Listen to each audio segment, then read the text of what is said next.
Compañeros y compañeras, hoy nos convocamos en la construcción de un espacio dentro del Partido Justicialista, un instituto de investigaciones históricas sobre el peronismo de La Plata, que tiene una vasta y muy amplia trayectoria de historias de militancia, de lucha, de organización.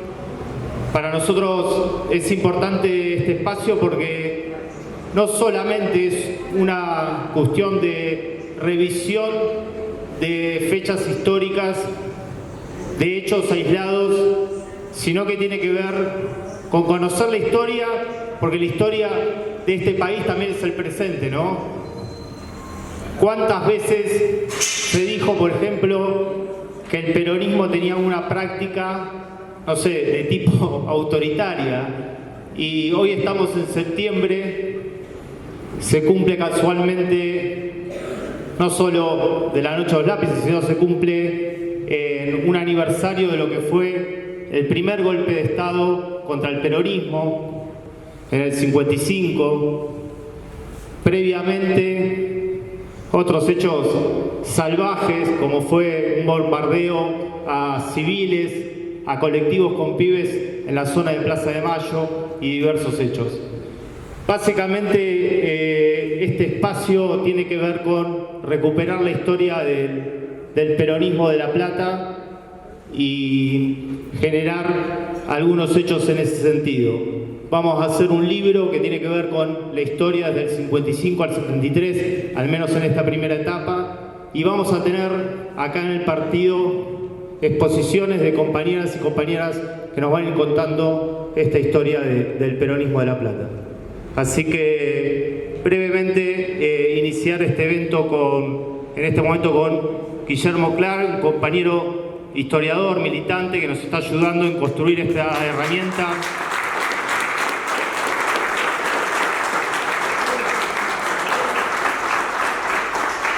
Guillermo, que es director provincial del Museo de la Memoria, o director provincial del Archivo de la Memoria del Ministerio de Justicia y Derechos Humanos de la Provincia de Buenos Aires, una entidad recientemente creada que nos va también a contar de qué se trata. Bueno, buenas tardes a todas, a todos. Muchas gracias, Esteban.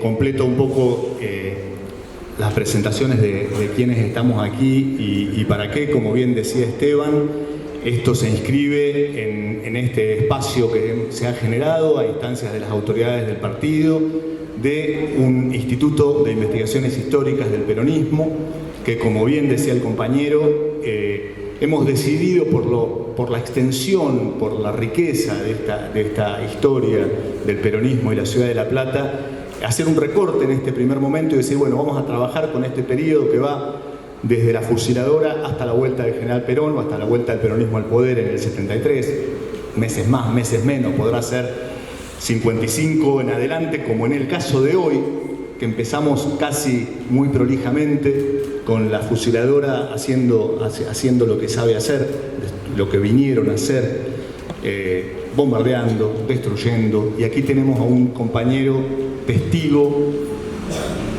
presencial, vivencial, en carne propia, en los ladrillos propios, en el barrio propiamente de Campamento donde esto ocurrió, que es Rodolfo Ortiz, que está acá con nosotros.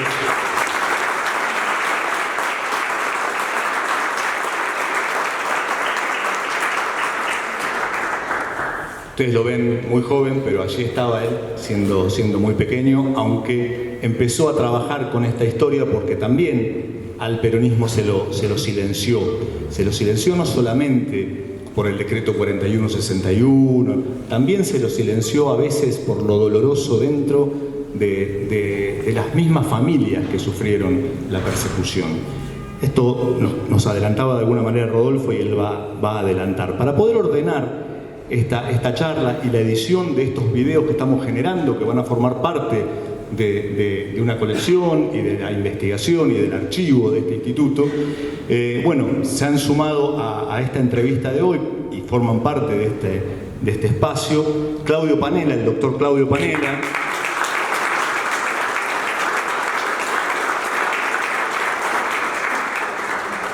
Claudio es, yo creo que el historiador más importante del peronismo que tenemos en la provincia de Buenos Aires, en la ciudad de La Plata, y más, ha trabajado y ha sido el primero en investigar al coronel Mercante y la importancia fundamental que tuvo el peronismo en la provincia de Buenos Aires, desde el archivo de la provincia y también desde la Facultad de Periodismo, junto a Vilma Sanz,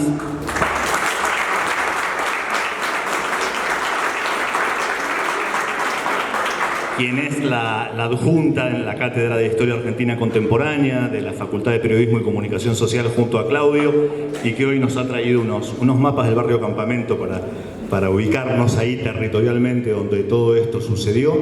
Bueno, Claudio y Vilma van a llevar adelante la entrevista y las preguntas, y al final, vamos, si tenemos un espacio, sabemos que hay partido hoy, qué sé yo qué, así que vamos a tratar de 7:30 terminar. Vamos a tratar de tener un momentito para que todos los compañeros, si alguno quiere, haga una pregunta más. Así que les paso a ustedes la posta. Una brevísima aproximación al contexto donde se produce esta tragedia, este bombardeo en el barrio Campamento de la ciudad de Ensenada. Es sabido y hay coincidencias en que el peronismo nace el 17 de octubre de 1945. Hay algunos colegas que arriesgan que sería también nacional, pero probablemente tengan razón. ¿Por qué señalo esto? Porque el complemento del 17 de octubre del 45 fueron las elecciones del 24 de febrero de 1946, que consagran presidente constitucional al general Juan Perón. La oposición, formada por la Unión Democrática y todos los partidos políticos tradicionales, estaba convencida de que iba a triunfar en las elecciones. No se le cruzaba por la cabeza de que podía perder, de que podía ganar Perón. Bueno, eso fue lo que sucedió. Y ese fue el inicio, no solamente de la consolidación del peronismo como fuerza política y social, sino también la consolidación del antiperonismo. Y esto se observó en los sucesivos resultados electorales que hubo. Luego del 46 tenemos las elecciones de 1948, que son las parlamentarias, que las gana el peronismo. Las de diciembre de 1948, que es la de convencionales constituyentes que van a reformar la Constitución al año siguiente, que también la gana el peronismo. Las elecciones presidenciales de 1951, donde por primera vez votan las mujeres, triunfa el peronismo, más del 60% de los votos. Y en 1954, que es la última elección, donde se elige el vicepresidente de la nación, ¿no?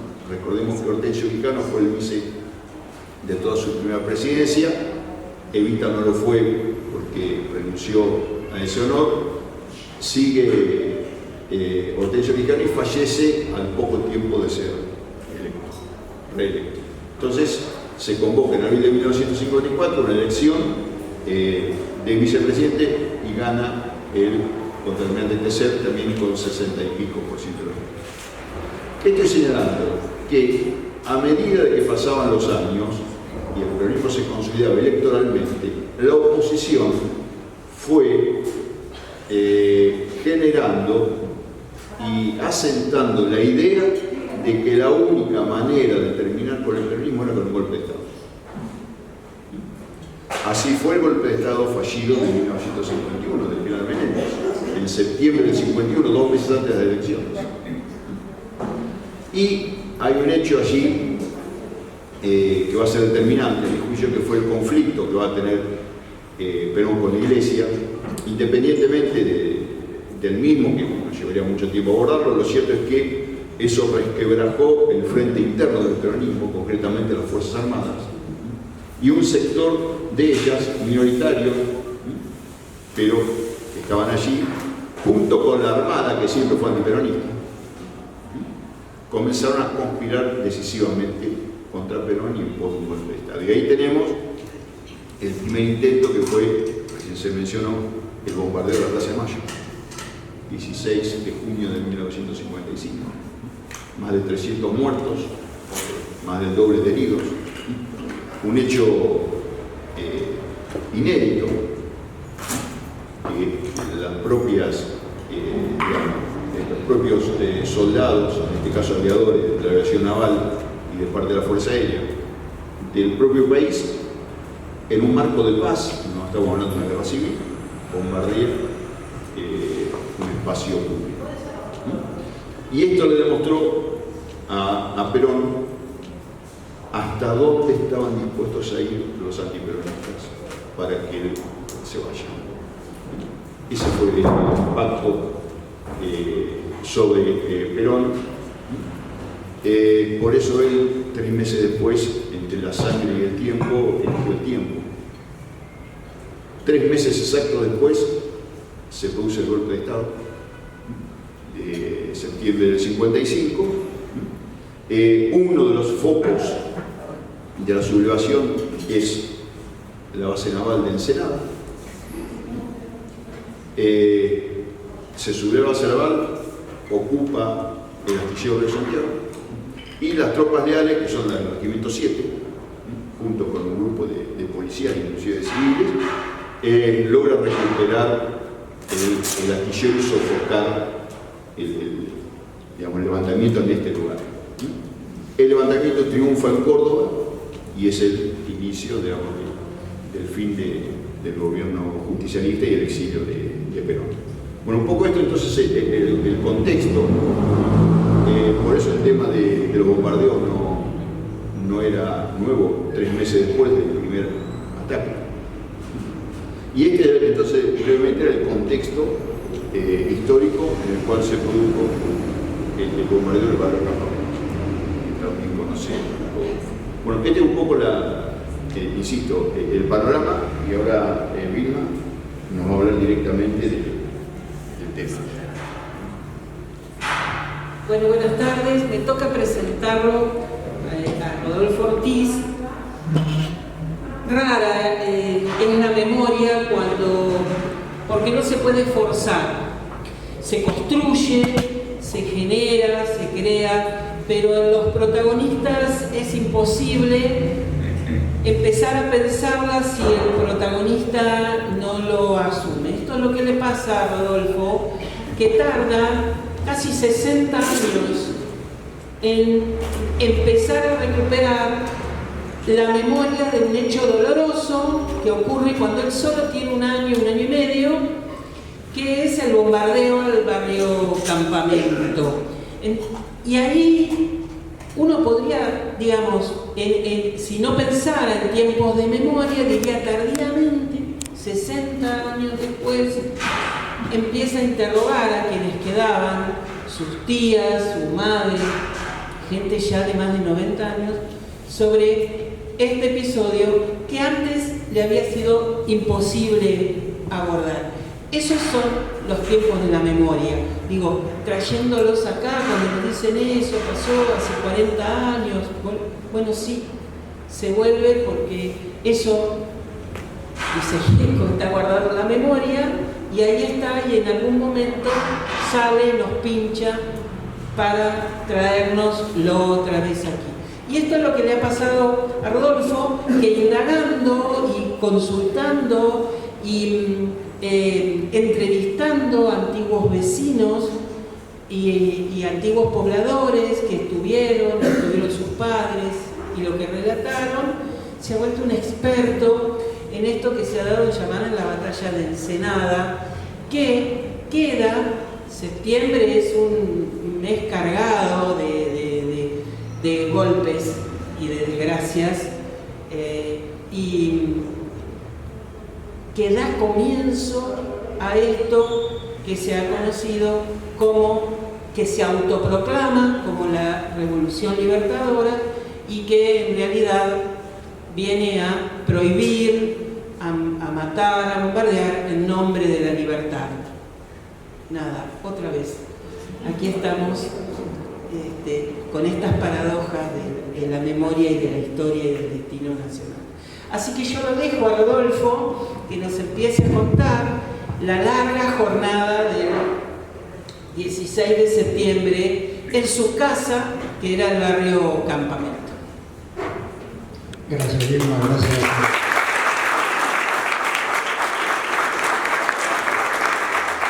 Gracias a todos, gracias por su presencia. Y bueno, viendo estas cosas me hace muy feliz esto del Instituto de Investigaciones Históricas del Partido Justicialista de La Plata. Realmente una idea maravillosa, archivar la historia, porque la gente se va yendo. Y en 10 años más, historia como esta, olvídate, no hay más testigos, no hay más nada. O se hacen hoy o no se hacen. Así que bueno, es importantísimo la tarea que ustedes se han puesto, los felicito. La idea es muy buena, muy buena. Bueno, para comenzar con la historia, les quiero decir lo primero, qué lindo que es el peronismo.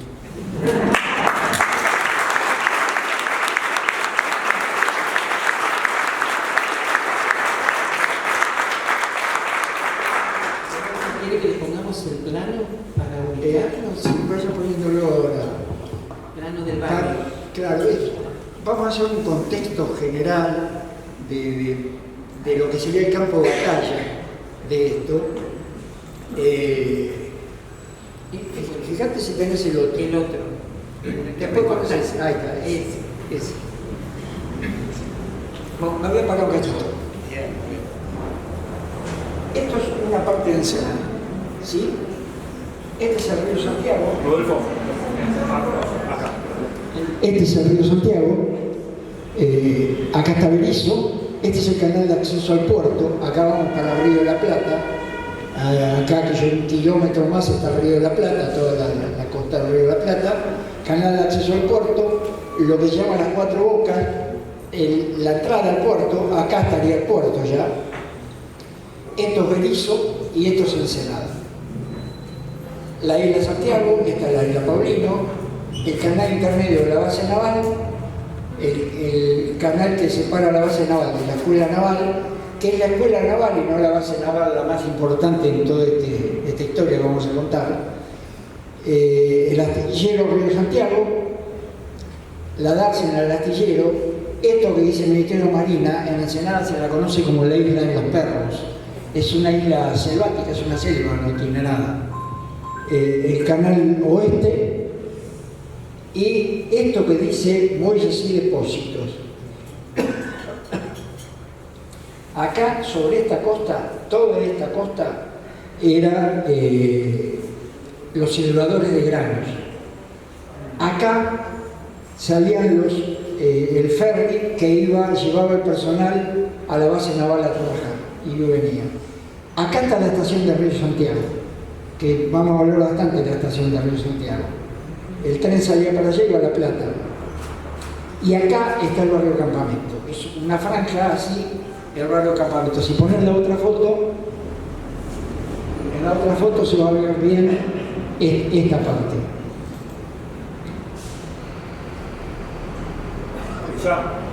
Ahí está. Bueno, esta parte es esa. Esto es el canal de acceso a... Esto es Berisso, acá está el frigorífico y esto es Ensenada. Y acá está el barrio Campamento, estos los elevadores de grano que les decía, y esto es el barrio Campamento. El barrio Campamento es una franja de 8 manzanas, una atrás del otro, pero con solo 2 calles, una así y otra así, son 1, 2, 3, 4, 5, 8 manzanas, un barrio largo, un chorizo de casas. Bueno, eso para que se ubiquen cuando estemos hablando sobre la geografía del tema. Bueno, acá el 16 de septiembre, cuando empezaba el 16 de septiembre a las 12 de la noche, estaba programado el golpe, tanto en Córdoba, en Rosario, en Supatiá y en Ensenada. Se iban a sublevar todos juntos. Bueno, uno de los que se sublevaron fue la base naval de Río Santiago, más que nada la escuela naval. A la escuela naval, la noche anterior, viene Isaac Rojas. Isaac Rojas lo traen en una avioneta que aterriza en el Fuerte Barragán. Y de ahí se dirige a la base naval. Y acá hay un hecho importante para empezar a aclarar. Eso de que la Fuerza Aérea estaba con Perón, la Marina era Contreras, el Ejército estaba con Perón, tómenlo con pinza. Ninguna fuerza completa estaba con Perón y ninguna fuerza completa estaba con la Libertadora. Y hay hechos de esto. Yo tengo audios. Bueno, vamos a empezar con la investigación. Yo de chiquito, mi papá era mi ídolo, era Dios para mí, mi papá. Y nadie hablaba de mi papá delante mío porque yo me ponía a llorar. Y yo no hablaba de mi papá porque los que estaban adelante mío se ponían a llorar. Y bueno, así que mi papá era como un tabú para mí, yo no se hablaba de mi papá. Y ya tipo 2008, 2009, me empecé a hacer preguntas.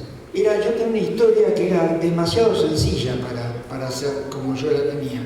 Y mi historia era, vino un avión, tiró una bomba, mató a mi papá, se fue el avión, se terminó la historia.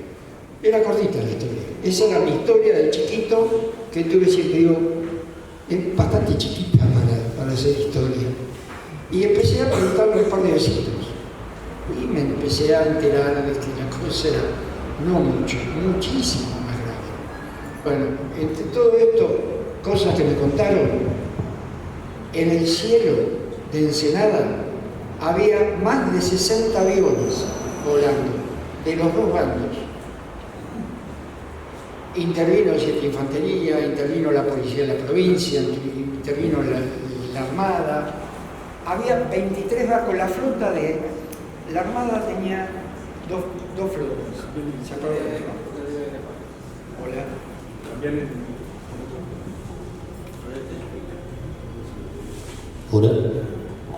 La Armada tenía dos flotas. La flota del mar, que estaba en Puerto Belgrano, y la flota de río, que estaba en la base naval de Río Santiago. La flota de río se componía de 23 buques, de los cuales 18 participaron del evento, para que tengan idea de la magnitud de la cosa. Estamos hablando de 60 aviones y 18 buques. Más allá de todas las tropas. Y yo le decía esto que no piensa que el ejército era leal a Perón. Por ejemplo, un coronel, discúlpeme, me olvido algunos nombres, así que un coronel del ejército vino a la base con tropas y se alió a Rojas, y era parte del ejército. Y hubo gente de la Marina, el caso de Krexel, por ejemplo, que ahora vamos a hablar de eso, que siendo piloto de la Marina, Perón lo llama por una actitud heroica que tuvo desde la Marina y lo pone al mando de la Fuerza Aérea, siendo piloto de la Marina. Y era leal a Perón, por eso no es tan como dicen que este estaba y este no estaba. Bueno, Rojas se va a la base. Tipo 8 de la mañana, las tropas, el 7 de Infantería, no por casualidad, no estaba en el 7 de Infantería, lo habían sacado de maniobras de Lorance. Y el 7 de Infantería estaba vacío, estaba nada más que la guardia. Entonces Rojas desembarca, cruza el río Santiago desde la base y la escuela naval, y desembarca una columna más chica en el astillero de Río Santiago, otra columna chica en la isla de los Perros, y la columna más grande en el barrio Campamento, en los elevadores de Grano, y hacen base en la estación de trenes de Río Santiago. Y de ahí comandan todo la sublevación. Y la idea era avanzar por Ensenada hasta la ciudad de Perón y tomar el 7 de Infantería. la ciudad de Perón, que era La Plata en ese tiempo, se llamaba Ciudad de Perón.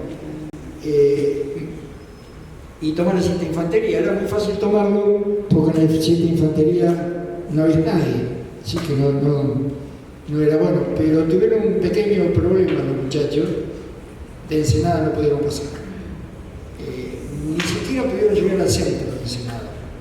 La columna más grande, que era la de mi barrio, no pasó del frente de mi casa, que eran las 3 primeras manzanas, empezando desde el río Santiago, las 3 primeras manzanas, hasta ahí avanzó la Marina. Y ahí lo detuvieron los vecinos y la policía de la provincia.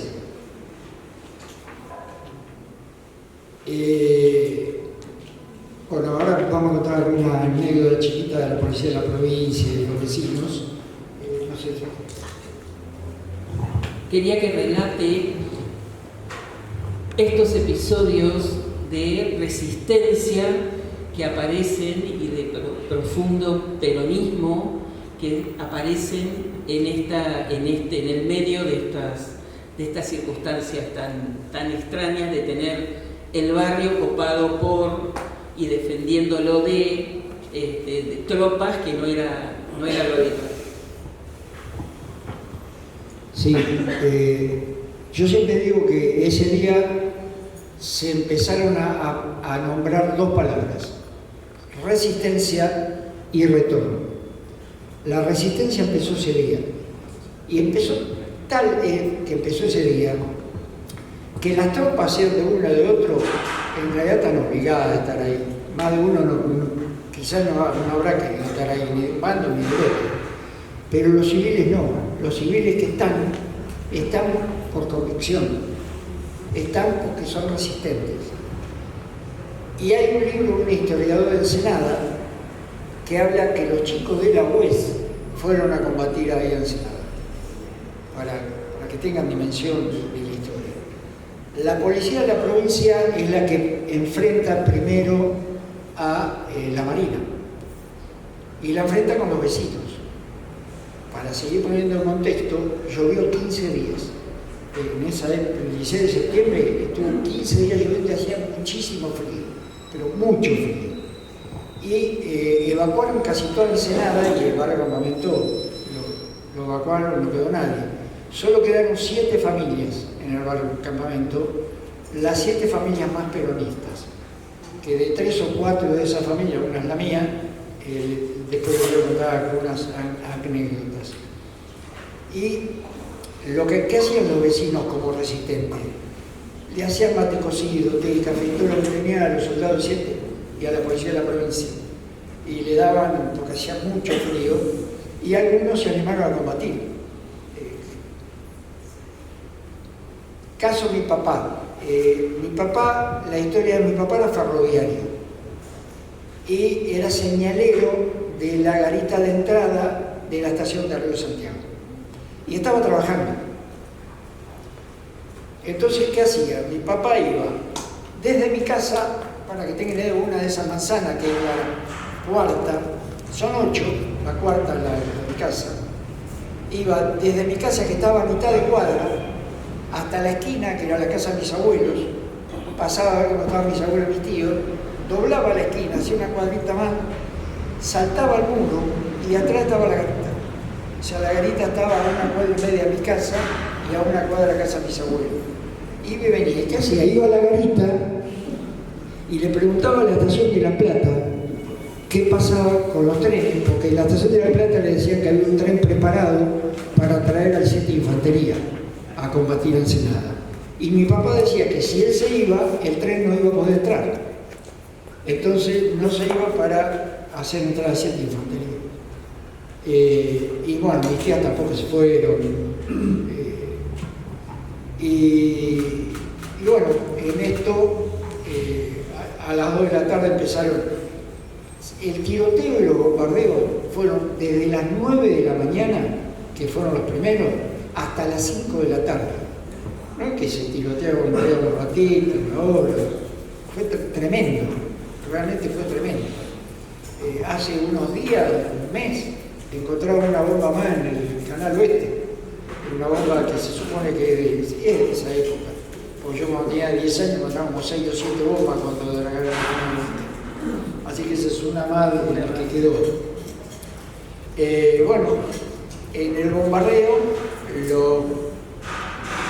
ya los muchachos se habían acostumbrado a un bombardeo civil en Plaza de Mayo 3 meses antes, así que no les costaba nada pintar la bomba con Cristo vence y tirársela a la población civil y bombardearon mi barrio. Y la cuadra de mi casa fue la afectada. La cuadra de mi casa contaba de 12 casas, todas de chapa y madera, de zinc, como las casas de la Boca. Hoy todavía el campamento está lleno de casas de chapa zinc. Derrumbaron 11 casas de las 12 y la única que quedó en pie fue la natal de mi papá, la casa de mi abuelo, la de la esquina, que hoy, gracias a una ardua labor de la querida compañera Gabriela Juvenal, que trabaja en el ex-ESMA en el sitio de memoria, por un trabajo de ella se declaró sitio de memoria la casa, es una casa histórica, y se hizo un bar, un museo a cielo abierto, campamento, sobre este hecho. ¿Es la casa en la que quedó el cuadro? ¿Es la casa en la que quedó el cuadro? Sí, bueno, mi casa era justo a mitad del cuadro, la casa de mi padre.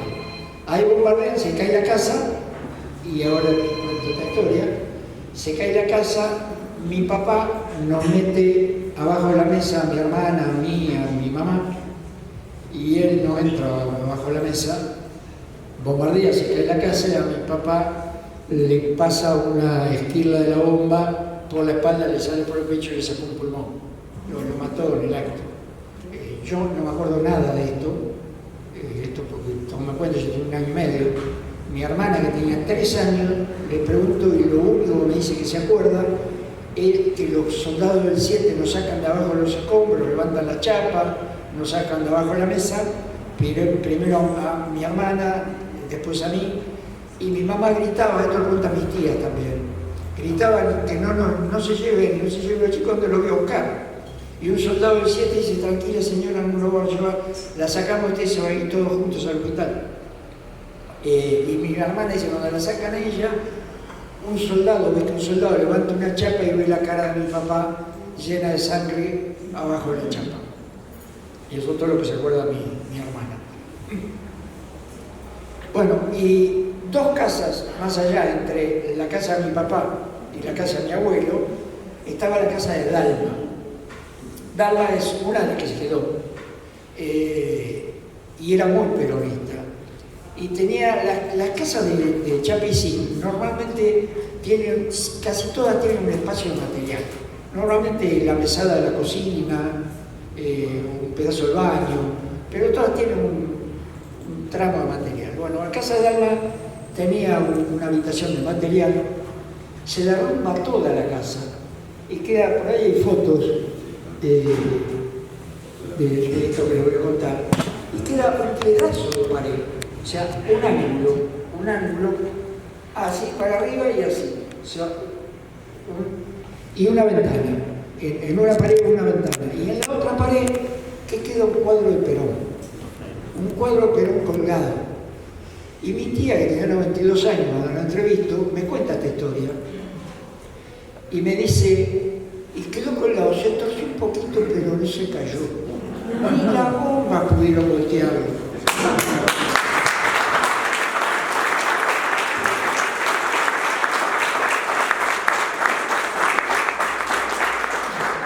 Bueno, y me cuenta que, me dice, y esto pasó porque yo lo vi. Y después yo lo vi en la foto de un diario. Me dice, yo no sé si era en el diario El Día o en el Argentino. Allá arriba. Claro. Esa foto me la mandó Carlos Rago, años después, hace 2 o 3 años me la mandó. Sin quererlo, porque en realidad yo no lo quería, no lo busqué. Pasé a ser como un referente de esta historia. Y todo el mundo empezó a venir a mi casa. Cayeron los compañeros de la ex-ESMA, que vinieron 2 o 3 veces a mi casa, Hugo Morete, Gabriela Juvenal, vinieron, recorrieron el barrio. Me llevan a la ESMA a contar esto.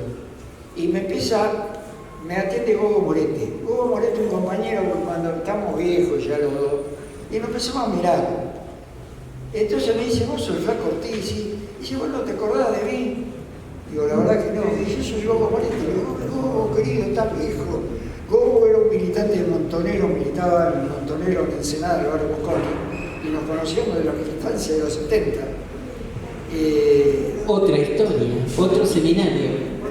Ese es otro seminario. Bueno, y llamó a 3 o 4 más, espera, y llamó a 3 o 4 más, vinieron a escuchar todo esto que yo les estoy contando a ustedes. Y me dice, mira, acá en el Archivo Nacional de la Memoria de eso que vos contás no hay nada. Nada, pero nada. Así que para la historia del país eso no pasó. Si no está acá, no pasó. Así que lo que te voy a pedir, si vos podés traer todo lo que vos investigaste, los archivos, así que les llevé lo poco o mucho que tenían.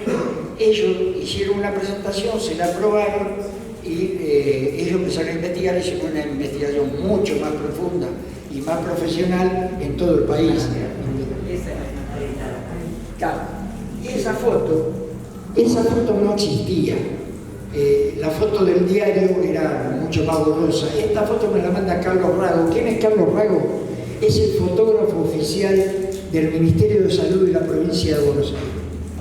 Un día se comunica conmigo, que esto que le digo que todo el mundo se empezó a comunicar conmigo. Me dijeron, mira, vos sos el Flaco Ortiz, me dijeron que me comunique con vos porque tengo unas fotos que no sé de dónde son, estoy reacomodando el archivo del ministerio. Y tengo una foto y no sé dónde son, me dijeron que posiblemente vos sepas de dónde son. Y me manda esta, me mandó 8 o 10 fotos, esta es una. Y le digo, son del bombardeo de Ensenada. Digo, si tenés un tesoro en la mano porque no queda nada. Y bueno, esta foto ese es el ministro de Salud de la provincia de Buenos Aires que fue al otro día a recorrer el barrio y se sacó una foto con el cuadro Perón en la pared. Y los que se quedaron y los que no se quedaron en el barrio y le dejaron la casa a los... Esa es la familia Fabiani. Anécdotas heroicas de peronistas, tengo que contar pila de la que me cuentan los vecinos. La familia Fabiani evacúa en el barrio y se quedaron 7 familias. La familia Fabiani era re peronista, pero evacúa, se va.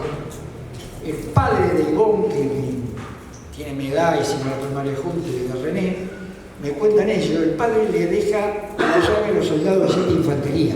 Cuando se va, le da la llave y le dice, muchachos, la casa está a disposición de ustedes. Úsenla, usen todo lo que quieran, hagan lo que quieran. Y le deja la llave a los soldados de 7 infantería. Cuando regresan a los 2 días, 18 de la mañana, la casa la habían recontrausado y no le habían dejado nada. Le habían tomado todo el té, el café, los fideos, nada, ¿no? Que todo lo que se podía comer y tomar, no quedó nada. ¿Bien? ¿Cuál es la anécdota? Que abajo del florero le dejaron una carta. Acá le dejamos la plata por todo lo que le consumimos. No. Argentina año verde. Vos hablabas de la memoria de Vilma y creo que el otro día cuando hacíamos una previa de esta entrevista, vos decías que en esas mismas 12 cuadras no era lo mismo lo que se acordaba el que estaba en una punta del barrio que lo que habían vivenciado ustedes en otra. Por ejemplo, respecto a la policía bonaerense y el enfrentamiento de estos 60 policías de la Montada. Sí, como aquellos ricos 60 granaderos. Empecé a hablar con los vecinos y bueno, empezaron a contar historias. Y varios, ahí aprendí que cuando hay un hecho como este, la gente ve distinto el hecho. Depende de dónde esté. Una cuadra de diferencia donde vos estés parado, el hecho es distinto. Se ve de otra forma. Entonces, como empecé a dar cuenta de esto, cada uno que me contaba algo, lo primero que me contaba, le digo, ¿vos dónde estabas? ¿En qué esquina? ¿Dónde estabas parado? Porque vos empezás a armar las cosas a partir de que te dice yo estaba acá, yo estaba 3 cuadras más allá, yo estaba 2 más allá. Bueno, pero varios de distintos lugares del barrio me cuentan que vieron 60 policías de la Montada dirigirse hacia el fondo del barrio, o sea, a enfrentar a las tropas de Rojas, y que hubo un tiroteo infernal, dice que duró más de 2 horas el tiroteo, y que después de 2 horas vuelven los 60 caballos desbocados con un solo policía montado llorando. Esto me lo cuentan varios vecinos. Así que a cada uno después le preguntaban sobre este hecho. Cuando fallece mi mamá, la velan en Pastor. Y yo me quedo toda la noche, y había poca gente en la noche, y me pongo a hablar con el tipo que cuidaba la funeraria. Y nos ponemos a charlar de este tema, y le cuento de este tema, me dice, sí, flaco, yo vivo acá en la esquina. La funeraria Pastor está enfrente de la Plaza San Martín de Ensenada. Y me dice, los cuerpos de los policías los amontonaron en la esquina, uno arriba del otro, y después los vinieron a buscar con un camión y se los llevaron. Me dice, no era cierta, habría 10, 15, 20 cuerpos, pero era una parra, uno arriba del otro estaban. Y otro vecino me cuenta que estaban en el fondo del barrio, que a muchos los llevaron a la estación de Río Santiago y después se los llevaron en un tren. Esto también me lo cuentan 2 o 3. Así que supuestamente los 80 policías existieron. Yo esto lo cuento a los investigadores históricos de la EMA, los amigos, abogados, y empiezan a investigar esto. Se van al cuartel central de policía, y en 2, y 51 y 53, piden el archivo, le dieron 1000 vueltas hasta que bueno, pudieron hacerlo, encontraron los libros, me llaman y me dicen, mira, Flaco, encontramos los libros, pero le faltan 2 páginas, tiene 2 páginas marcadas de ese día. Quemaron todo. Cuando yo empecé a investigar en internet había una sola foto. Todo lo que encontré fue una foto. No había nada en ningún lado. Nada. Bueno, seguimos con los policías. Y se arrancaron 2 páginas. Entonces me explican algo que yo no entendía. Empecé a entender todo esto a partir de esto. Me dice, mira, una cosa es lo que nosotros investigamos como investigadores históricos del Estado. Nosotros somos investigadores del Estado Nacional. Nosotros, para que un muerto sea un muerto en un caso como este, tiene que haber una partida de función, tiene que haber testigos, tiene que ser fehaciente. ¿Por qué? Porque de acá después se sacan las pensiones, las reparaciones históricas. Otra cosa es lo que haces vos. Vos sos un historiador. Lo que vos investigás con los vecinos y te cuentan, si te lo cuentan 10 vecinos, es un hecho. Es un hecho, no es un hecho oficial para el Estado, pero es un hecho histórico. Bueno, entonces ahí aprendí lo que era un historiador de un historiador oficial del Estado. Después, un día viene el Chivo Rossi a Ensenada a dar una charla. Y me pongo a hablar con el Chivo. Y le empiezo a contar una cosa de esto y le encanta el Chivo que llegó a la... Y dice, espera, pero dijo Mario Seco, dice, espera, y estuvo como, no sé, 40 minutos charlando. Y dice, mira, Flaco, dentro de 15 días vamos a desclasificar los archivos de Rojas de ese día. Me dice, pero yo te los voy a pasar a vos primero, que te pido que no lo publique, me lo paso. Lo tengo ahí, ahora están desclasificados. Es cómo ver Rojas ese día, cómo lo escribe. Normalmente lo escribe en los libros de a bordo de los barcos, donde él estuvo. Pero escribe que estando él en el Fuerte Barragán, yo le conté que Rojas fue al Fuerte Barragán, ve pasar por el frente del Fuerte Barragán a 60 policías de la montada rumbo a Ensenada.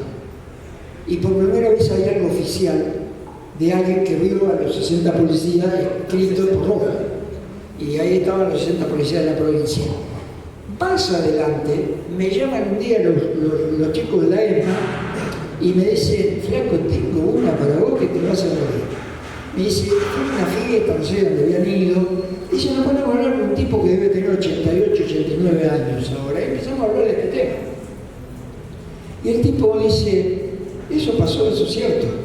Dice, yo era el abogado de la policía de la provincia en esa época.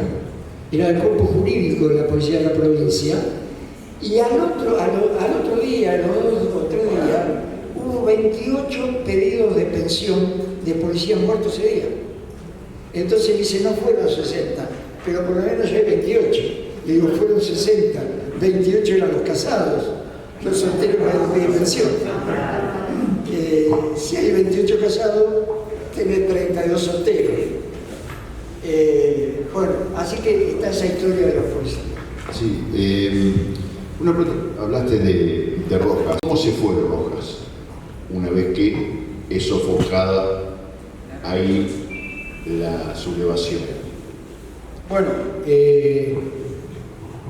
ahora volvemos al centro de infantería. Los que resisten el desembarco de la policía de la provincia y los vecinos, ahí en campamento. A la 1 de la tarde llega, que la traían de Bransen, el 7 de infantería. El 7 de infantería, que mi papá lo estaba esperando por tren, no vino en tren, vino caminando por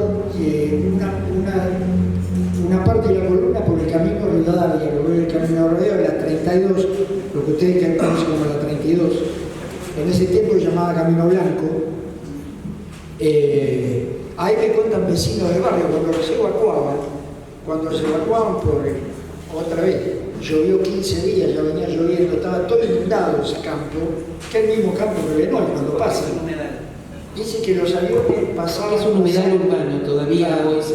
Dice que los aviones pasaban rasante y ametrallaban a la columna, pero también ametrallaban a los vecinos que estaban siendo evacuados.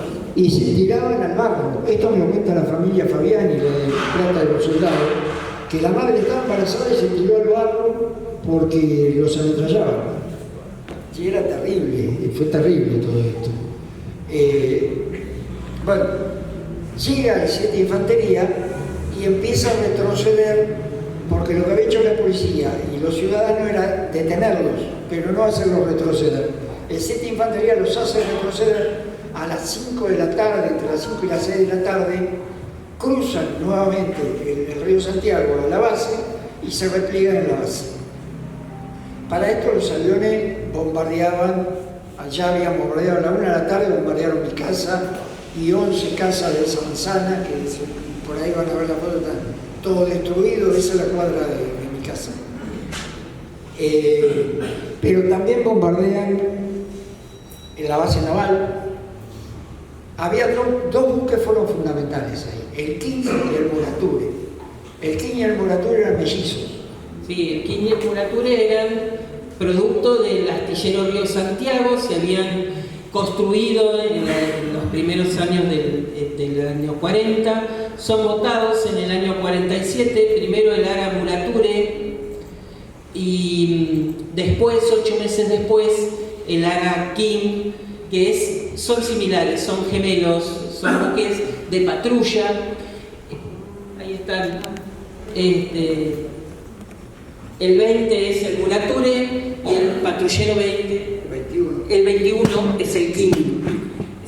Ambos llevan nombres de marinos históricos que pelearon junto al almirante Brown. El Murature es considerado el segundo almirante. Hay una cuestión extraña que ocurre con los cargos y las denominaciones, que en el siglo XIX son distintas y que después, recién en el siglo XX, se asocian a los nombres modernos de los cargos. Eran tenientes coroneles de marina, un cargo que hoy no existe, por ejemplo, que es el que se asocia al almirantazgo. Murature es considerado, después del almirante Brown, el segundo almirante que tiene ese cargo, y de ahí el nombre. Hay varios buques de la Armada Argentina que llevan su nombre, y estos, que eran los primeros de guerra, de patrullaje, que construye el astillero Río Santiago, llevan el nombre de estos insignos marines que pelean con Brown en las batallas, en el asedio a Montevideo, en las batallas contra el Brasil, igual que King. King era un marino irlandés, John o Juan King, como Brown. Bien, como Brown, que pelea las órdenes de Brown y que también lo acompaña, incluso queda después, el que Brown ya no está, queda él a cargo de la flota de la Armada, incluso ya en la guerra contra el Paraguay. Porque son nombres que no son conocidos, y al llevarlo estos buques que tienen una larguísima trayectoria, el King creo que continúa todavía en servicio, inclusive se vuelven importantes y trascendentes, y son los nombres de los buques. Se pierde quiénes eran los nombres que llevan. Son el Murature y el King para todos los que tuvieron alguna vez relación con el astillero Río Santiago y con estos episodios de la Armada. Ambos están en el apostadero 16 de septiembre. Al Murature le están sacando piezas para donárselas al King. Sí, se intercambiaban, era bastante. Sí, eso en la actualidad es así. El King funciona gracias a que están desguazando el Murature. Exactamente, sí. Bueno, el King y el Murature. El King estaba sin motores, estaban reparando los motores en astilleros. Así que lo que hacen con el King es lo sacan del canal de costado de la base y lo ponen enfrente de la escuela naval para defender la base naval.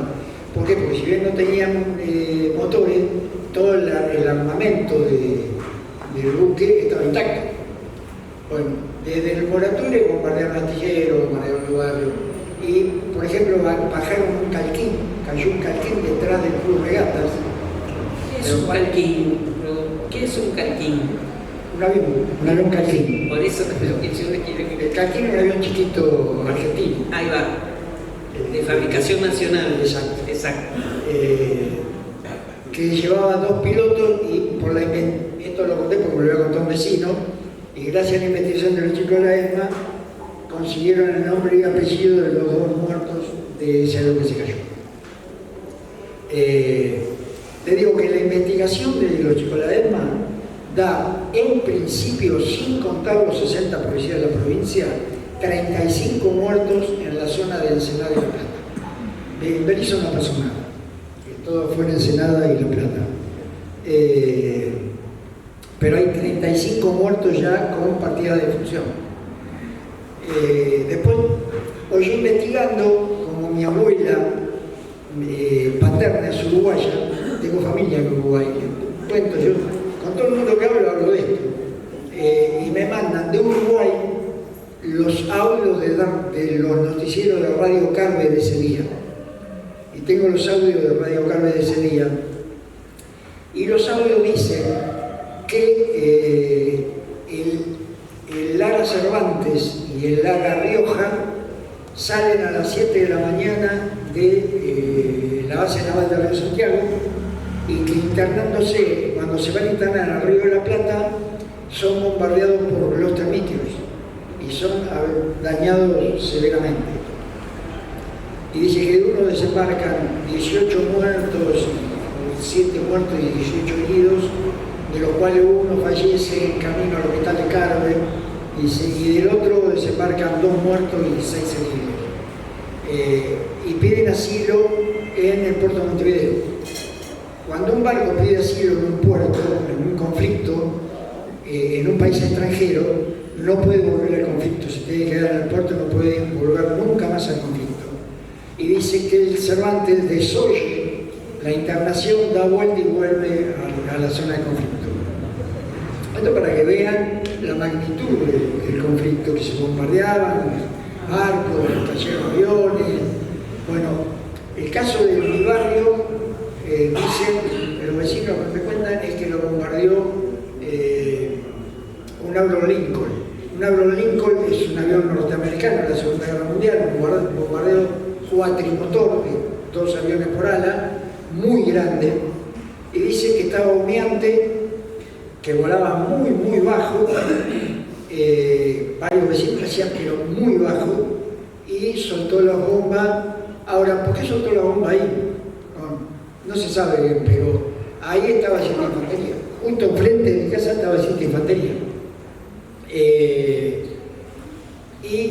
La La otra es que estaba averiado porque se largaba humo y que tuvo que descargar peso y descargó la bomba. A mí me suena extraño que la descarguen en la población civil, en la casa, tenía el río, hacía 100 metros más y no había nadie. Bueno, y el avión dio vuelta y se dirigió hacia la base de Punta Indio. Entonces me comentaba, me dice, Punta Indio no puede ser porque Perón después del bombardeo de Plaza Mayo lo cerró. Bueno, y claro, y todos los barcos estaban sin armamento. Perón le sacó el armamento a todos los barcos. Bueno, lo que se comenta, que lo comenta Pino Solari en una película, entre otros, es que los barcos y los aviones los volvieron a abastecer de armamento en el océano los buques ingleses. Los ingleses le volvieron a dar armamento a los buques argentinos y a los aviones. Quería preguntar, Rodolfo, o también a Claudio, a Irma, ¿por qué este golpe contra Perón es organizado en la región? Verón, Córdoba, Rosario, ¿y por qué se elige la región para...? En realidad es el lugar donde hay conspiradores. O sea, en realidad era una minoría. Pero está en Córdoba, que está el Calonardi, en Cursupatea, que está Naburu y fracasa. Y acá está la Pimiento Rojas. Esos son los lugares donde estaban los conspiradores, los decididos a terminar con el gobierno peronista, ¿no? El resto no, porque no eran leales. Después, bueno, está la discusión de hasta qué punto, si había que reprimir o no. Por eso yo decía entre la sangre y el tiempo, pero no eligió el tiempo, ¿no? Porque una represión con todas las reglas hubiese implicado muchísimos muertos, muchísimo. Mucho más que esto ya fue mucho, ¿no? Así que eso me parece que hay un nombre que aquí no ha salido todavía, que era quien dirigía el Regimiento 7 de Infantería, que explica la intervención del Regimiento 7, la rápida llegada desde Bransen y el freno que pone al avance de la Armada, que es el coronel Coborno.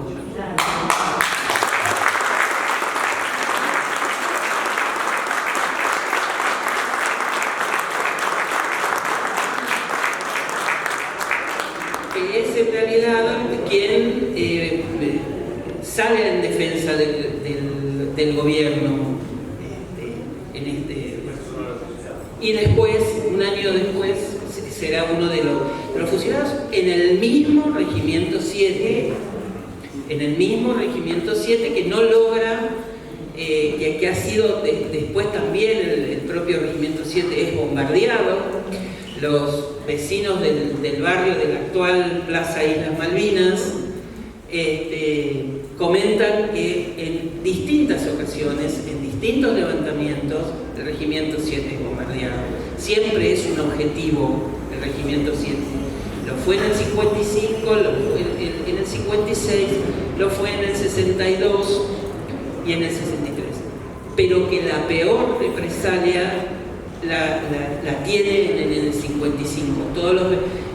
Yo como Rodolfo pregunto a los vecinos, estoy en la entrevista a los vecinos y todos los vecinos dicen lo peor fue en el 55, después cuando ya ha triunfado el golpe de Estado, el regimiento es atrozmente bombardeado. Por esta razón es que menos de un año después, Coborno no logra adherir al levantamiento, al Regimiento 7, porque ha quedado destruido, no logran convencerlo y incluso quienes han servido a su mando lo entregan y cumplen inmediatamente la orden de fusión.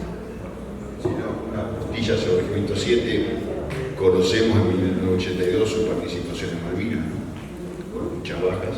El Regimiento 7 había nacido cuando nace, digamos, lo que era la Argentina, y acompañó a San Martín hasta Lima.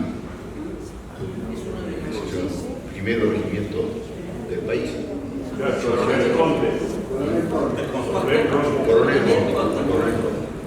ahí donde entrega el gobierno Irigoyen, en el 30. Exacto, el mismo lugar. Y ahí firma la renuncia. Firma la Para ir cerrando, pero no quería que nos quedaran afuera 3 temas que vos habías mencionado en la charla previa. Uno tiene que ver con el retorno al barrio, el retorno al laburo, la reconstrucción de las casas, en el caso de tu familia, una madre viuda con 2 pibes. Y el otro es el rol de los ferroviarios y el tema de la Fragata Libertad. Sí. Vamos a la Fragata Libertad. La Fragata Libertad es un buque escuela, ¿sí? Si a cualquier argentino le preguntás cuál fue el bautismo de fuego en la Fragata Libertad, lo que te va a contestar es que estás loco. Primero, no tuvo ninguna guerra, y segundo, un buque escuela. Bueno, la Fragata Libertad tuvo su bautismo de fuego y se le dio la misma armada.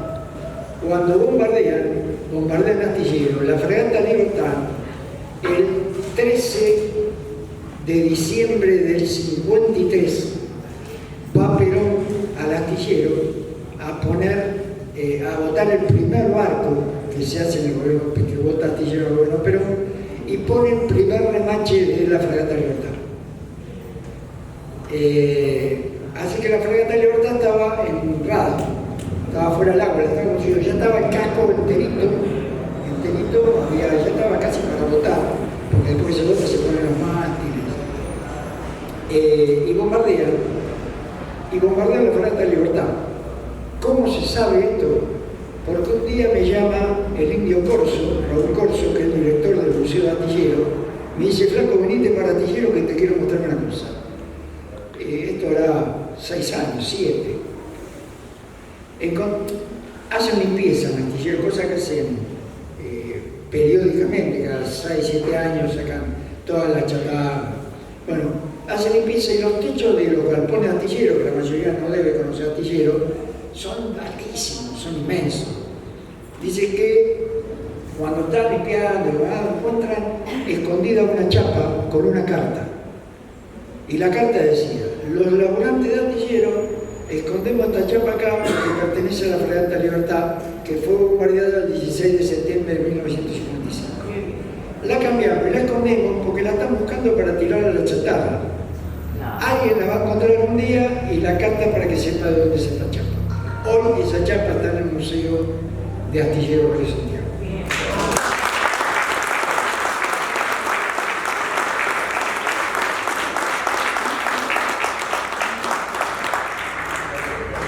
Bueno, y ahora vamos a los ferroviarios.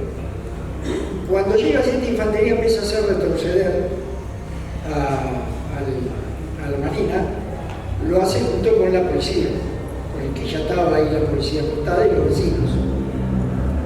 En el barrio había 3 ferroviarios trabajando. Uno era mi papá, que era señalero de la garita de entrada de la estación, que fallece en el bombardeo. Los otros 2 ferroviarios eran el jefe de estación de Río Santiago, Negri, que yo tuve el honor y el gusto de trabajar con él muchos años. Después fui maquinista del ferrocarril y de la estación Río Santiago me venían a buscar a mi casa para tomar servicio. Teníamos mucha relación. Negri, el jefe, y Carrasco, el camista de la estación. Y en esto que avanza el ejército y empieza a retroceder la marina y la policía, justo enfrente de la estación hay una cuadra de campo y empieza el chorizo de casas. Entre la estación y la casa hay una cuadra de pasto de campo. Ahí hieren a un policía de la provincia de Buenos Aires. Lo hieren en una pierna. Lo ven el jefe y el camista, cuerpo a tierra, se arrastran, lo empiezan a sacar arrastrando para llevarlo a la estación. En este hecho le pegan un tiro a Negri en la nalga, al jefe de estación. Igual lo siguen matando, se meten adentro de la estación. Cuando se meten adentro de la estación, el policía no había soltado el fusil. El camista agarró el fusil y se puso a combatir, y también lo hirieron en una pierna. Y bueno, esto es una anécdota de 3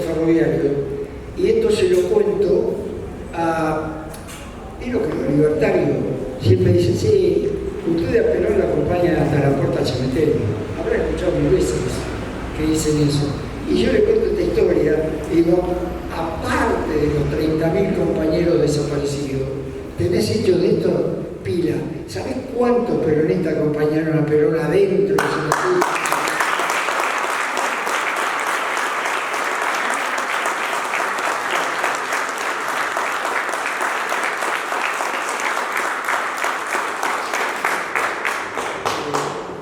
Bueno, no sé si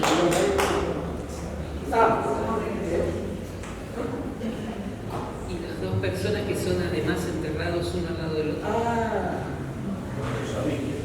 La columna de astillero y de las lanchas bombardean y ametrallan astillero de Santiago.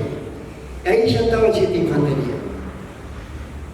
Nos ponemos a investigar, esto lo hacen los chicos de la ESMA, investigan y encuentran 2 colimbas del 7 Infantería que lo mataron ese día dentro del astillero, que son el soldado conscripto Vitale y el soldado conscripto Di Paolo. Historia de estos dos muchachos. Estos dos muchachos nacieron en el mismo barrio, fueron a la misma escuela primaria, fueron a la misma escuela secundaria, hicieron la colimba juntos, estaban juntos en el astillero, los mataron juntos. Pero no termina ahí la historia. Conozco a la familia del soldado Vitale y le digo al sobrino, le digo, a partir del 2013 se hacen actos conmemorando la memoria de mi hijo y este hecho en el departamento, en la casa histórica, todo lo del 16 de septiembre. Entonces, en uno de estos actos le digo al sobrino Vitale, le digo, che, me gustaría cuando termine el acto ir al cementerio de La Plata para conocer la tumba de tu tío. Ah, bueno, vamos, y nos fuimos al cementerio de La Plata con los investigadores de la ESMA, todos fuimos. Y bueno, me muestra que está en esos charlitos que en el cementerio se llaman esos mausoleos, que están todos los cajones a la vista ahí. Y Vitale está ahí. Entonces le saco fotos, le saco. Cuando nos estamos yendo, me dice el sobrino, y la bóveda de al lado es la de Paolo. Le saco fotos también a la placa, porque ya nos íbamos, me las leí en mi casa. Y la historia es que todo esto que le conté, que nacieron en el mismo barrio, estudiaron juntos, la primaria, la secundaria, estaban en hicieron la colimba juntos, los mataron juntos, terminaron en el museo, en el cementerio uno al lado del otro. Estas son historias, se le da a los peronistas nada más.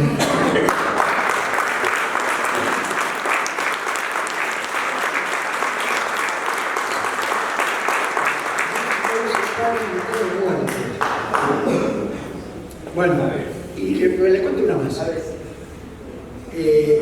En el fragor de la huida, ya después, mi vieja se queda conmigo 1 año y medio de este brazo, mi hermana 3 años en el otro brazo, sin casa. Te cuento la historia de la casa de la chapa de madera era de un amigo de mi papá, y el amigo de mi papá se la alquilaba a mi papá.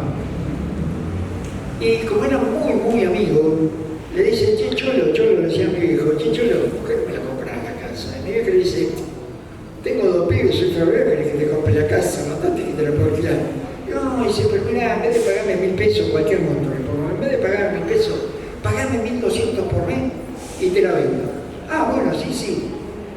Año 1954, 53, hoja de cuaderno, yo fulano de tal, le vendo al Chorti una propiedad, se hacían así las cosas.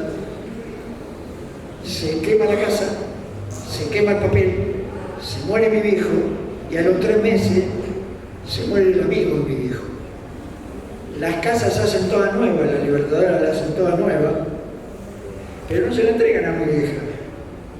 Se la dan a los hermanos del amigo de mi viejo. Así que bueno, yo de chiquito veía llorar a mi vieja siempre porque la querían desalojar. Mi mamá decía que la casa era de ella, pero no tenía con qué demostrarlo. Bueno, la casa, cuando entré al ferrocarril la terminé comprando, pude comprársela. Así que se murió con la casa siempre de ella. La compramos 2 veces. En la corrida, cuando inauguran en el 57 las casas viene rojas en el barrio.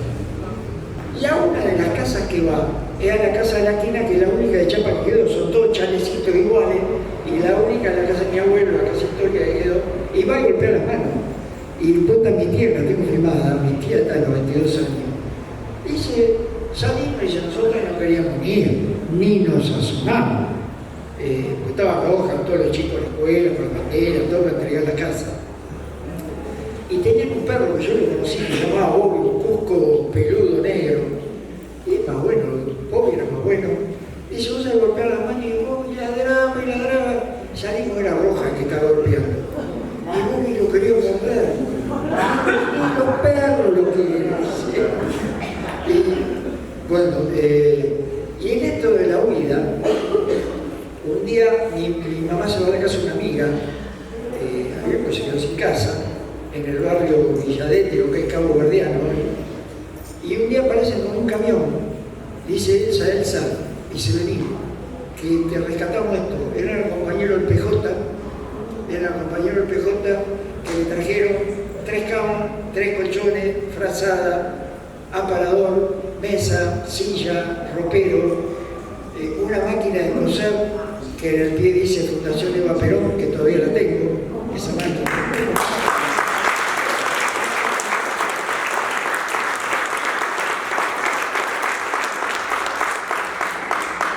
El tenedor y lo que se imaginen le dejaron. Dijo, esa mamá te dejamos todo esto porque están quemando todo, están rompiendo todo, y te pudimos rescatar esto. Y le dejaron todo eso. Bueno, y esto ya había sido el golpe y ya era gobierno de la Libertadora. El compañero del PJ siguió militando, carajo.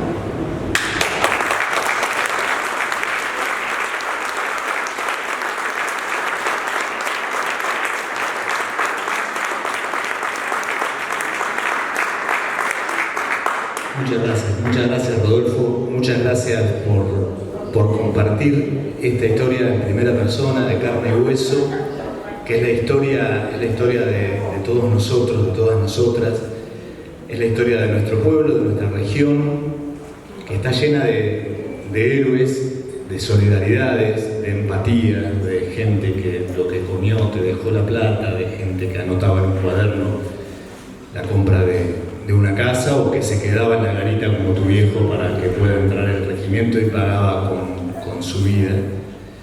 Pero también es una historia de silencios. Todos deberíamos saber esta historia desde la escuela primaria, desde el jardín de infantes, debería ser los que nos enseñan en los actos escolares. Y sin embargo, es una novedad. Sin embargo, uno se va con esto como no sabés la anécdota que descubrí hoy.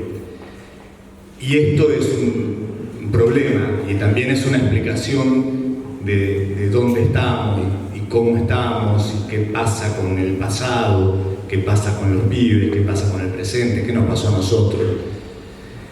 Entonces, me parece que no es casual que el compañero en el 2010 haya podido hablar, haya podido soltar la lengua.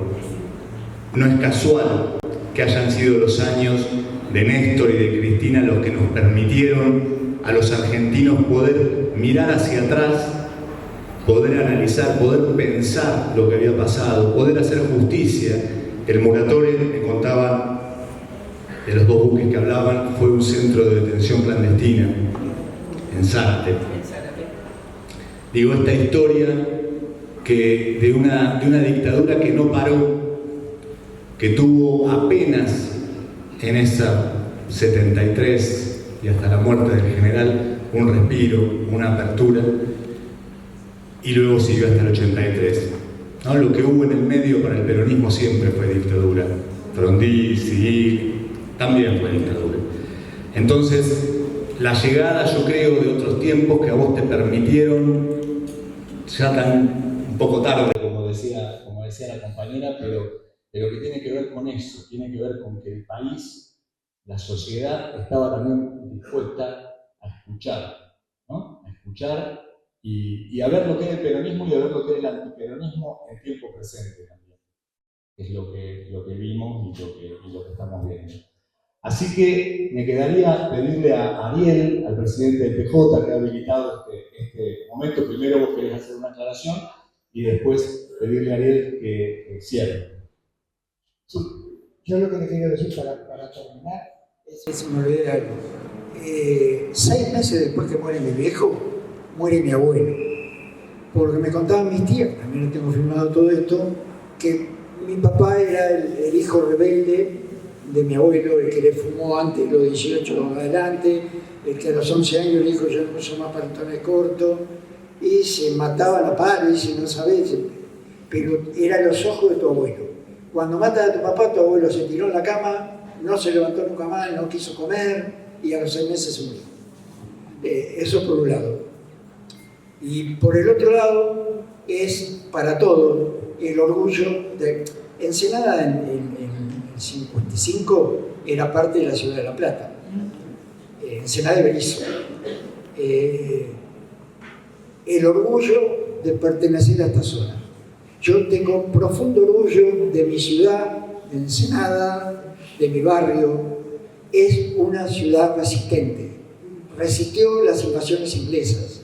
El Morature, y por esto viene, son la batalla del río Santiago, la batalla del Monte Santiago, toda esa batalla se dieron en Ensenada, ahí en el mismo lugar, porque el río Santiago es cortito, y se dieron dentro del río Santiago. ¿Por qué se daban ahí? Porque Brown salía con su buque chiquitito a enfrentar al imperio portugués y los franceses que tenían los barcos que eran transatlánticos y no lo podía enfrentar. Entonces, ¿qué hacía? Brown lo que hacía era conocer muy bien el río y sabía que el río bajaba y subía cada 6 horas. Y donde él podía entrar, los barcos portugueses no podían entrar porque se encallaban. Entonces salía, lo bombardeaba, se hacía correr, se metía dentro del río Santiago y los barcos portugueses cuando entraban, bajaba el río, se encallaban y él los cañonaba y los volteaba ahí porque no podía maniobrar. Y por eso se daban las batallas, se daban siempre en el río Santiago, porque Brown la buscaba como escenario de batalla en el río Santiago. Así que en Ensenada se resistieron a la invasión inglesa, se resistieron el imperio portugués, francés, inglés, se resistió en el 55 y el kilómetro cero del peronismo del 45 está compartido por Berisso, porque la mayoría de los que trabajaban en el frigorífico eran de Ensenada. Además, porque tenía doble población que Berisso. Así que bueno, tenemos historia, tenemos patria. ¿Qué historia que mucho para escribir y para contar. Para eso somos una ciudad resistente. Yo siempre dije, como Berisso es la ciudad del migrante, Ensenada tendría que ser declarada la ciudad de la resistencia. Por todos estos hechos que le digo,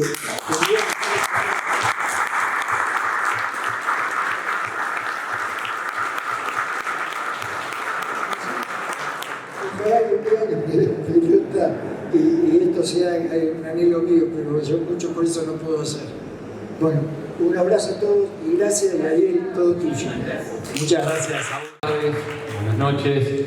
Primero agradecerte, Rodolfo, bueno, a Guillermo, Vilma, Claudio, importante que estén, Esteban, bueno, Ezequielcita, Luis, muchos compañeros, compañeras.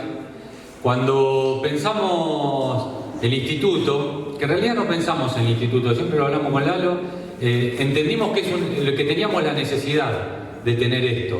Después los compañeros y las compañeras le fueron dando forma y le fueron dando contenido y sentido a esto. Nosotros como militantes entendimos que necesitábamos cubrir estos grises que nos fueron quedando en nuestra historia. En estas anécdotas, en estos relatos que le dan familiaridad a la historia, que quizás en algún momento nos contaron, pero que no lo tenemos tan vivido como esto. Y la verdad que cuando pensamos o cuando planteamos la necesidad de tener el instituto, no lo pensamos tan perfecto como ha salido o como ha iniciado, en esta lógica que le han dado, en este planteo, en este relato. La verdad que cuando uno se propone hacer algo, o tiramos la idea y que después esa idea se lleve a cabo y de esta manera, la verdad que le da una satisfacción extra a nuestro espíritu militante. Quizás dejar una pregunta o una reflexión abierta que la podemos hacer cuando termine esta etapa o este ciclo de charlas. Que creo que es una pregunta que tiene una trascendencia muy importante para los peronistas, y es ¿qué llevó a estos compañeros y a estas compañeras a estos actos heroicos? Porque son actos heroicos. creo que esta etapa del instituto, pero el instituto en sí, porque después también cuando adentremos en la década del 70 y hasta hoy en día, ¿qué es lo que lleva a los compañeros y a las compañeras, a los militantes, a estas actitudes heroicas? Que van de punta a punta, no solamente es una actitud heroica dar la vida, que creo que es el mayor heroísmo que hay por un proyecto político, pero también hay actitudes heroicas en el día a día, en el cotidiano, en el levantarnos y bancar una olla, acompañar a un compañero o una compañera que perdió el laburo, en poner el oído, en estar en los momentos difíciles de la enfermedad, del fallecimiento, de compañeros, de compañeras. Y eso también es heroico, porque hay una actitud desinteresada de los compañeros y de compañeras. Desinteresada en términos materiales e interesada en términos humanos, de estar donde tenemos que estar.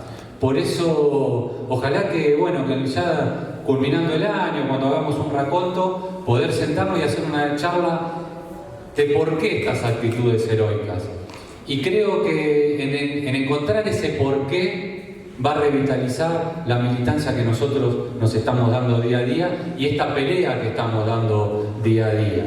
Que quizás día a día nos golpea. Entendemos que el gobierno de Milei, aún recién 8 meses van de este gobierno, y el daño que le está haciendo a la patria y a la soberanía de nuestra patria es inconmensurable. Poner en valor la militancia y poner en valor al peronismo y poner en valor la coherencia que ha tenido el peronismo y que hemos tenido cada uno de nosotros durante todos estos años. Así que agradecerle a los compañeros, a vos Guillermo y en tu persona a todos, a Claudio, a Vilma, a Esteban, a Luis también que le ha puesto, porque indagar en las raíces nuestras, esto es bien de raíces, indagar en nuestras raíces nos va a dar el plafón para poner en valor y revitalizar nuestra militancia hoy, porque hoy hay que ponerla en valor nuestra militancia. Así que compañeros, en breve vamos a estar siguiendo con este ciclo de charlas. Esta semana tenemos el jueves, los compañeros de la Unidad Básica de Lina, una charla, un conversatorio sobre la vida y obra de Arturo Jaureche, los compañeros que acá los veo de adultos mayores, de mayores del Consejo, que ya se están juntando, pero que vamos a hacer una presentación formal en breve. Es decir, un partido vigente, con vigor, dando la discusión, abriéndolo a todas las unidades básicas, a todas las expresiones del peronismo. Creemos que es una manera también de dar la lucha y de acompañar a esos compañeros y compañeras que día a día tienen estos actos heroicos, que ya no hay que catalogarlo no hay pequeños ni grandes. Hay actos heroicos y que los actos heroicos siempre en la historia de nuestro país y de la lucha popular provinieron del peronismo. Así que compañeros y compañeras, gracias por estar, es muy importante. Nos vemos en la próxima jornada.